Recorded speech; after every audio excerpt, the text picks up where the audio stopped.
Nagpalit kami ng faucet kasi loosen na yung parang pagko-close niya sa pag-open. So, lumuluwag na. So, ayan, sa baba, pinatay yung pinaka-pintador niya sa baba. And then, tatanggalin na siya. Parang palitan natin siya. So, medyo mahirap kasi siyempre matagal na rin to. Nakikita nyo naman puro kalawag na talaga siya. So, dapat talagang palitan na. So, dapat siguro ginagawa to once a year o every 2 years. Kasi hindi maganda rin na yung epekto niya kasi pangit. Parang din talaga malinis. So, siguro by means sa pagpapalit ng grapo ay makakatulong para malinis yung daloy ng tubig sa atin. So, mapapansin nyo, ayan, medyo madumi yung loob. See? So, para siyang tumigas talaga. And dyan din sa may pinaka-suksukan niya ay medyo marami talaga. Alam mo yung parang lupa na o dumi na tumigas na.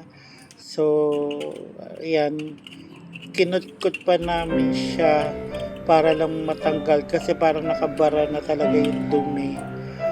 So, ayan, pinifinger niya para matanggal yung dumi. So, syempre, pinatulutan pa ng pala yung tubig. Then, tinuloy na kutkutin para nga matanggal. So, yan, kasi nyo, mabaho siya at marumi talaga. So, parang mga sinala talaga niya. So, ganyan guys, pag naghuhugas tayo, pinangsasayang, pinangsasabaw, diba? Iniinom natin, oh my God. So, kailangan talaga pakuluan yung ating tubig para maging safe tayo sa mga possible na bacteria na pwede natin mainom. So, mainam talaga na for the safety na paggamit ng tubig, especially kapag iniinom, balian talaga or pakuluan ng maigi para iwas bacteria at all. So, ayun guys, natapos na siyang palitan. And dito kasi hindi naman talaga nare-repair. Maganda talaga kayang i-repair. Kundi replacement talaga yung pinaka magandang gawin. So, ayan. Malapit na matapos. Inilalak na lang maigi. So, ayan. Maganda na yung daloy ng tubig. At syempre, maganda yung pag-on and off niya.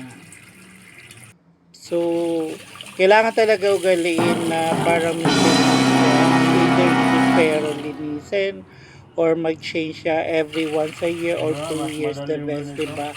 Para din ito sa safety ng ating household. Bye-bye!